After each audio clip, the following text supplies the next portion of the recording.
Could you briefly introduce yourself and your role in short drama industry? My name is Dahlia, and I run the Vertical Films Lover Instagram page. I have been running that page for about a year, where I review and I recap the verticals that I watch, and I keep my ear to the ground when it comes to the industry. I try to attend industry events, and I love how verticals are done and the business of verticals. So I try to keep the audience really informed on really the behind the scenes stuff, as well as try to maintain my ear to what the audience wants so I can tell creatives what the audience wants. So I'm kind of a go-between, really. How do you maintain your ear in the industry? What did you do? Um, well, when I first went to the LA vertical drama market last year, I met a couple of producers and some directors. They wanted to talk to fans and audiences, and I created meetings with them where we could talk about the tropes that were working, the trends that I saw, really with other reviewers. I talked to reviewers monthly where we have a podcast that we do, a monthly podcast. So I am speaking to other reviewers about what our desires are, and I speak to the creatives about what those are so I can go back to the audience and relay that it's being done. You know what I mean? I like to think that our voice matters. So that's how I'm doing it. Back to the question, how do you define short drama and what do you think it's the core or essence of it? Really short dramas. I grew up with telenovelas. So for me, it's really like a mini telenovela that I could pick up the story wherever I want. It's kind of a broken up in episodes on your phone. And if you walk away, you could still come back and it's there and exactly where you left it off and where you can pick it up. So it's very easy. It's almost like you're able to leave it on pause and be able to come back and you're back to where you are. What do you think the core or essence of it? I think that it's really meant as a hook TV. It's meant to be addictive. It really is. I think that the core of it is meant to be the type of TV, almost like romance novels have been, where you want to continue to come back. Really, the hook is all about what it is, right? It makes you want to come back. The cliffhanger. It makes you want to know what your hero is doing or what, the villain is doing. You want to know more. The whole thing is about more. You want to know if the hero gets the heroine, if the love story finishes, if the person gets saved. You always want to know a little bit more. So that's the core essence is giving them more, really giving the audience more. About telenovela, is there any difference between telenovela and short drama or micro drama? If so, where's the difference? The main difference is that short dramas they end. Telenovelas tend to not end. Telenovelas probably go on for about 100 episodes, 100 chapters, and short dramas really are about an hour and a half, 2 hours long at most. Where telenovelas have gone on for because they only have one a week, or even if they have it every day, it'll be like 100 days. Or if they have one a week, then it's many, many weeks. I've seen some go on for years, or even the English soap operas that have gone on for 50 years. It's like a never-ending trope, and that's just, it's too much. So telenovela tend to have more main characters, more storylines. They do. Telenovelas is almost, well, Spanish telenovelas do have one overarching story, start with a main trope with many little stories in between. But it is one overarching story across the entire timeline. After watching so many short dramas across different platforms, which ones stand out to you most? For example, you can share your top three. And is different short drama apps became, for example, if different short drama apps became real person standing in front of you, how would you describe those personalities? I'm still a fan of supernatural short dramas. So I do tend to click first on the werewolf vampire. I really do try to stick to the supernatural followed by mafia and then traditional dramas. Um, I started loving the newer concepts, but the success we'll see. I have started liking some of the newer stories, so I'm sure that there will be some favorites. Right now, my top three still maintain are Fated Deal with the Mafia King on Good Short, Fated at First Sight on Dreamy Short, and 30 Days Till I Marry My Husband's Nemesis on Real Short. If different short drama apps became real people, I like to think that the apps are like a billionaire's group of children that are fighting for their share of the inheritance. It's like some of them, sometimes they get along and sometimes they don't. Most of the time they don't. Where all of the children really should be aligned to make the space in general better. I feel like they're duking it out and they're almost diluting the space.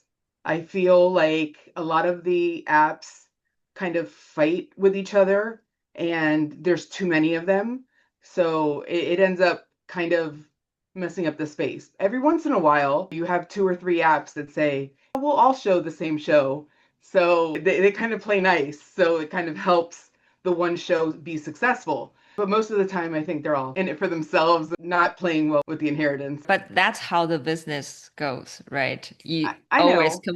competing with each other. Yes, but if they all want to succeed, I think that not necessarily make it one pie and everyone have an equal pie, but I do think that in understanding your consumer, you want to be able to capture all of the consumers. If you're only in it to capture some of the consumers, a lot of the consumers are going to walk away because you end up having financial difficulties in having 200 apps. Do we really need 200 apps?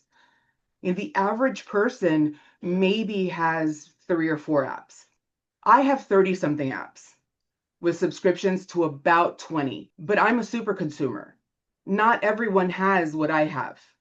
I would say most of them have subscriptions to two or three. If the other 240 something want any piece of that pie, they really have to start playing nice with the others. You know what I mean?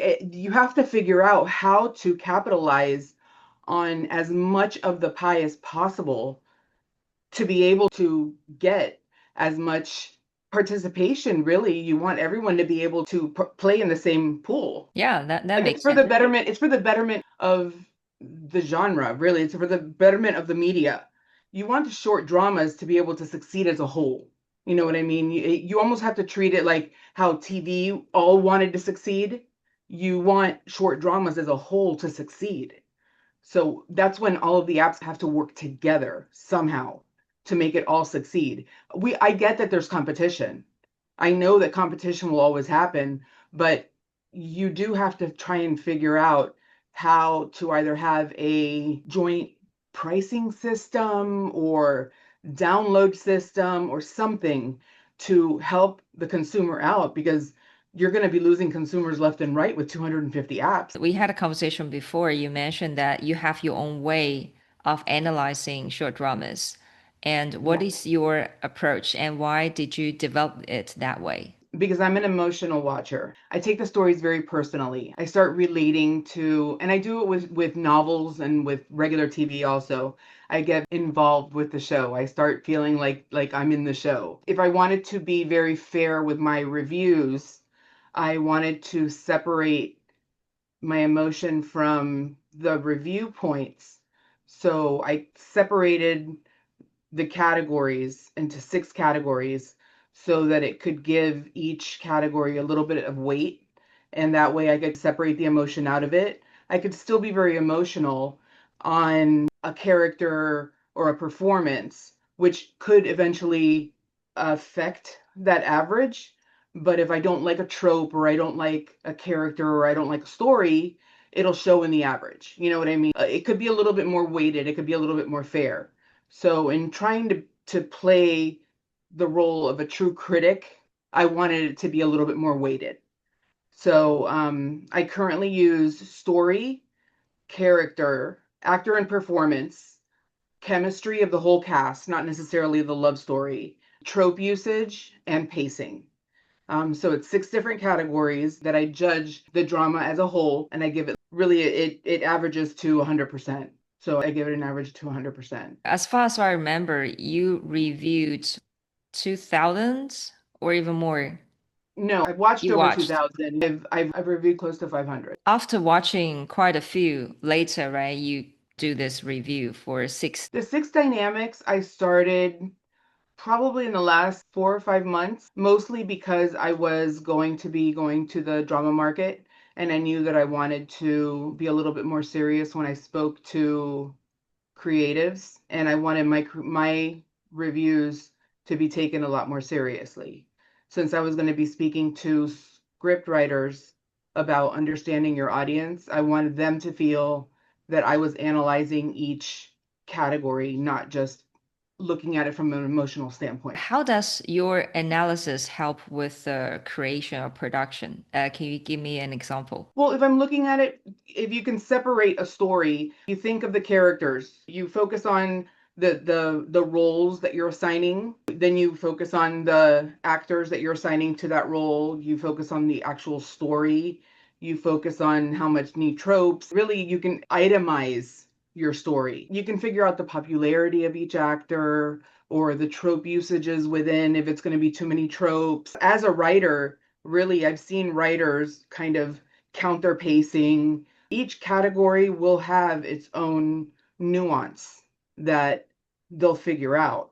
There are different types of stories that certain script writers have a style. Some are very methodical when it comes to their pacing.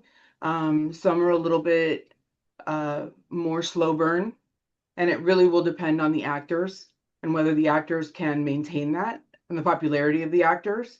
The more popular the actor, the more the fans will tend to stick around, so you can do a little bit longer of a slow burn. And that really just depends on the story. And it's all part and parcel with how you pair the actor with the role, and how that will fare with the fans. But the fans are there for the actors.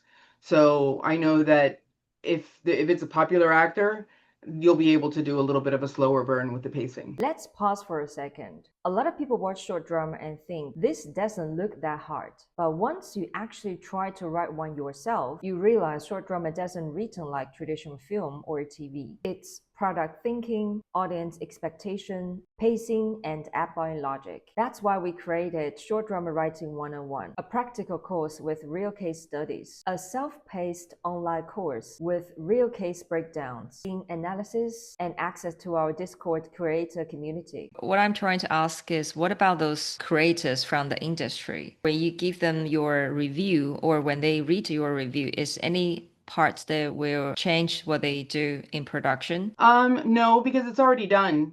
But it might look at a future. A scriptwriter may look at something for the future, or I normally try to list as many creatives as I can. So a producer may look at it and say, oh, I didn't think about that. Or I really try and do production notes. On occasion, a producer has called me and asked to meet with me. I'll talk to them about why I wrote a certain something, or they've emailed me and asked for my notes, why I made that certain note. But it doesn't change anything for the current production.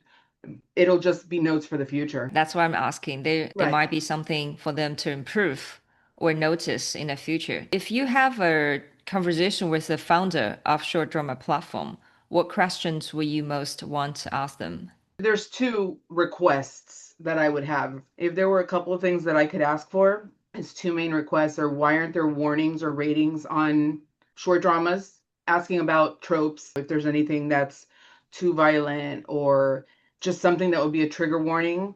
Why aren't there warnings or ratings on movies before the click? And why aren't there credits at the end of films? The credits is so huge. To be able to give somebody credit on the work that they've done is not only for someone's ego, but really for to build a resume and be able to say, I have a list of all of the things that I've done. And when they go to that film, they see that their name is there. There's no greater feeling really than to have that credit. Did you notice any credits at the end of the show recently? There's some that have been able to start adding that, yes. As a woman yourself, do you think there is a advantage or challenges when entering the short drama industry and why? In the US market, there's advantages because the main audience is women. We know what we want. So I think that in asking the women what they want, really, it's a true advantage. You have the audience here, whether it's reviewers or even creatives. Creatives could be the audience too. We have our opinions, so I think it's a definite advantage. Any challenges or there's none? I think that women currently carry the entire show, and they could probably do with a little bit more equal pay, less violence. If that's what you're speaking about, is that I think that women could be seen a little bit more fair. I think that there's a little bit of inequality right now in the space, and I understand the women that watch the shows are there for the guys. The guys really are the draw. But the women do carry the show, the drama, and they carry the heaviness of the story, which I think is pretty important. And about the female characters in the story, because currently most of the shows are female oriented. So, what aspects of the female characters in short dramas do you think could be improved? Well, like I said, as far as different storylines, you mean? I'm not understanding. For example, I interviewed some speakers before. Obviously, you mentioned so less violence and more stronger female character. So, is it anything else you want them to improve? Well, stronger heroine roles are always something that I like. No one, I love seeing badass women. So, women heroes are always a great thing. The less violence thing, if there's going to be violence, let the woman be the one that's taking over and at least defending herself. I think just sitting around and taking it is a little bit passe. I think we're past that point. Um, I think that the violence thing, I understand a little bit about why it happens because it happens in telenovelas too. But the power female coming out, I think, is happening a little bit more and would do a lot more for empowerment in general. What kind of female story do you think are still missing after not reviewing, watching 2000 around microdramas? I think that a lot more. I'll go back to saying heroines, but it could be heroines in, again, I love the supernatural. So I like going back to where they're either hunters, like, werewolf hunter, vampire hunter, witch hunters, um, or it could be even mafia women, dons, or donnas. But I do like to see a powerful female in a role, whether she's being saved and then is partnered with and is able to reach heroine level, or a female CEO. But a lot of those, it could even be a stay-at-home mom. It doesn't have to necessarily be wrapped around money or powers. It could be just an autonomous, female that kind of holds her own in life. I think that any story that allows for the woman to hold her own will be well received. What about AI? I'm not against AI. I'll come right out and say that, and I know that's not a popular opinion. I do think that it needs to be used very responsibly. Everybody uses AI. Everybody uses Canva. Everyone uses ChatGPT. So to think that AI can just go away, that you're delusional.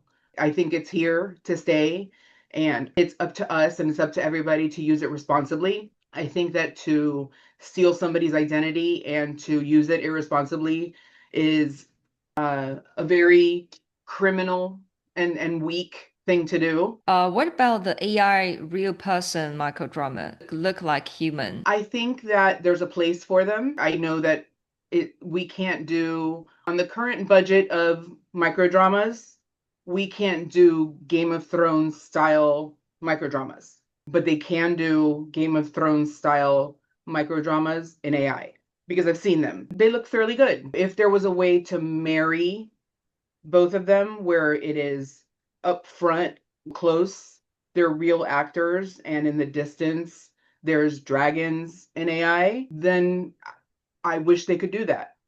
But I know from Game of Thrones, it was $1 million per episode that they would have real people and then CGI dragons. So unless they've figured out how to do AI dragons with real people in front, it's going to be a difficult sell. And I realize that. I think that there's room to do both. I think that there's the person that likes the Game of Thrones style fantasy that can watch it in AI. And there's the person, the audience that has watched over 2000 of the real person short drama. And there's plenty of it. There's plenty to be done. There's still plenty to be told that can be done in real life actors. I just want them to continue, stay in that lane, let AI do its own thing. Don't steal from each other. Don't be irresponsible and take each other's likeness. Don't, you know what I mean? Be responsible. My thing will always be use it responsibly. What Anything else I think is just a shame because it's going to ruin it. It's going to ruin the whole space. what about using AI to create completely new face, not really stealing anyone's actor's face? Can you accept those kind of micro dramas? Not stealing anyone's faces, actors' faces, but creating a completely new, like real person look like AI actor. People push back on anime too. People push back on real looking animation, Disney animation. I think that as long as it doesn't look like a live person act like an actual actor, as long as it doesn't steal someone's image, again, it just depends on the trope. I think that there's fine. There's going to be dramas that AI will do right, and there's going to be dramas that really don't require AI, and it's kind of stupid to have it be an AI. No one's going to follow an AI actor. No one's going to give an award to an AI actor. No one's going to cry on an AI drama. You know what I mean? An AI drama doesn't make sense. You're not going to feel pain and cry if an AI person dies. You know what I mean? You have to understand that there's feelings involved, especially when you watch as many as I do. And when I tell you that I get, you know, personally, I feel emotion towards the tropes and through the dramas. I cry when things are emotional. I laugh when things are funny. When it's an AI thing, I kind of just watch and it's enjoyable. Storylines aren't, rocket science. It's not like they're great comedy. They're usually saying something incorrectly. You know what I mean? It's watching it for the visual. I'm not watching it for the story. So the stories are what grab me. Let AI do their visual thing and the real people do their stories. I think there's room for both. You don't have to have this battle going on. We're wasting time on the battle where we need to be focusing on just telling the stories. What's the future of short drama, do you think? I think there's more of this. I love the stories. I love being able to continue to follow actors and their journeys. I think that what they're doing with ensemble casts and being able to put projects together and being able to produce their own shows as they have their fan followings is awesome. I think that we need more of that. I think that it just gives them a little bit more credibility in the space as actors and producers in their own space. It gives them more autonomy in the space where they're not as dependent on going from drama to drama. It kind of gives them really more options to do things on their own because a lot of the actors now are looking into the production space themselves. There was one on Real Short that I saw yesterday. It's called Rejected Luna is the Alpha Queen. And it was okay. It was just like a Real Short AI thing. Why do you think you kind of fall in love with microdrama? What's the reason? For me, I was traveling and I got tired of waiting for my favorite series to come back. And like I said, I kind of ran out of TV, is what it is. I got a Facebook ad that I kept ignoring for 3 weeks. And I finally saw, I finally clicked on the show and I paid for the show and it was the most expensive show I ever paid for. But then I realized that there was something there and it was addicting because it kept me on the hook. It kept me entertained. And I really think that it's the after 1.5 minutes, you want to continue. You want more. I don't want stories to end after 40 chapters. I don't want stories to end after 50 chapters. I like the 100 chapter stories. You know what I mean? I like when the stories are a little bit longer. Now that, platforms like Candy Jar who have decided to cut it at 45, 50 chapters, I'm like, no, I want more. I want bigger stories. Why do you think it's addictive? A lot of TV shows are addictive, right? Why microdrama is different from them? Because they end. They have the ability to have you engage with a character and then end. So it's super addicting. A lot of these stories, I think that if they had second stories with the same characters, you would have people watch them immediately. Immediately. There are a ton of stories that many fans can tell you that they feel very deeply about certain characters and they would watch a second story with them. Have you seen any of the second season of a microdrama? Some I'm okay with, and some hasn't been that great. Like I think Candy Jar, the arrangement, I watched all of it, and I really was glad to be able to the series, like be able to see it. Do you have anything else you want to share? My biggest is credits and marking of. I mean, if platforms could be mindful of warnings, marking if something is AI. Give us the choice to click on whether to watch an AI something because that's a very contentious point right now. And rather than making it a thing, I think that giving us the choice. Yeah, warning people about AI or violence or sexuality, but sexuality is always in it, most of shows, right?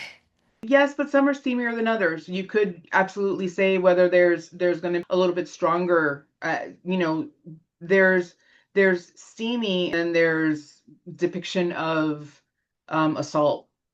You know what I mean? Sex could be sexy or it could be stronger situations. So there's triggers I think that I worry about sometimes. I think that if that was in the front, like where they have MA-17, where that something's going to be a mature topic, there's little codes that they use on regular TV that I Mm. think would be easy enough to do.